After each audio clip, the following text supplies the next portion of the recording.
মিষ্টি দই কিন্তু আমরা প্রত্যেকেই খেতে পছন্দ করি, কিন্তু দইটা যদি এরকম গ্লাসে হয় দারুণ হবে না?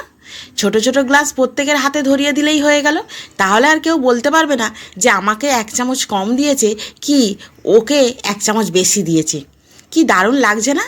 যদি এরকম গ্লাসে দই বসাতে চান তো ভিডিওটা কিন্তু প্রথম থেকে শেষ পর্যন্ত দেখার অনুরোধ রইল।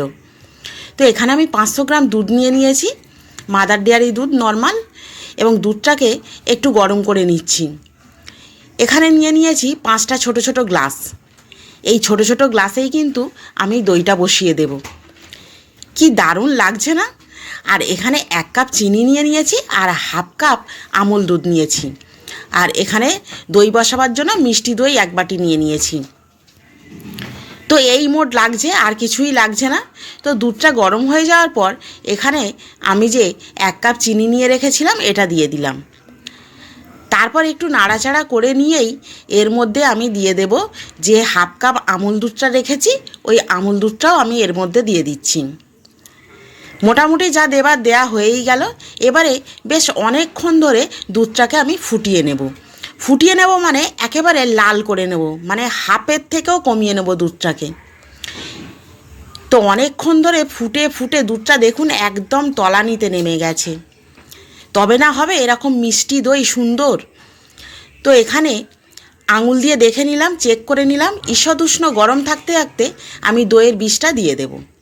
তারপর একে একে হাতায় করে তুলে নিয়ে আমি গ্লাস ভর্তি করে করে দুধগুলো দিয়ে দিচ্ছি।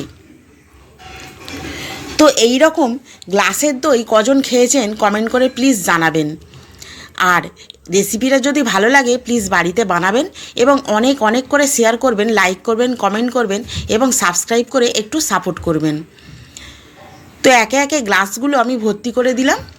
এবার একটু দুধ বেঁচে আছে, আমি সেটা বাটিতেও নিয়ে দেখিয়ে দিচ্ছি যে কতটা সুন্দরভাবে দইগুলো বসবে। তো বাটিতেও দেয়া হয়ে গেল। এবারে আমি এর উপর একটা সাদা কাগজ চাপা দেব এবং একটা কাঁথাকে আমি 4-5 ভাঁজ নিয়ে নিয়েছি, সেটা ভালোভাবে চাপা দিয়ে দিলাম। রাত্রিবেলা আমি দইটা বানিয়েছিলাম এবং সকাল এখন 11টা বাজে এবং 11টার সময় এর অবস্থাটা দেখুন। দেখুন আমি কতক্ষণ ধরে আছি কিন্তু দই পড়ছেই না, এত দুর্দান্ত হয়েছে দইটা। এরকম দই কি আপনারা কেউ বানিয়েছেন? যদি না বানিয়ে থাকেন প্লিজ ভিডিওটা দেখে বানিয়ে নেবেন এবং এনজয় করে খাবেন।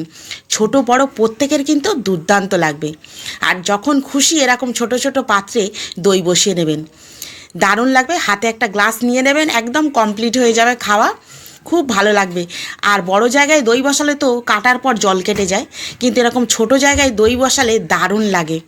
তো দেখুন একটুকু কিন্তু জল কাটলো না, একদম ঘন হয়ে বসে আছে আঠার মতো।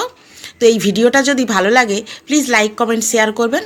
এবং দেখুন আমি উল্টে পাল্টে প্রত্যেকটা গ্লাস দেখাচ্ছি এবং বাটিটা দেখুন কত সুন্দর দইটা বসেছে। তো এরকম দই যদি বানাতে চান তো ভিডিওটা দেখে বানিয়ে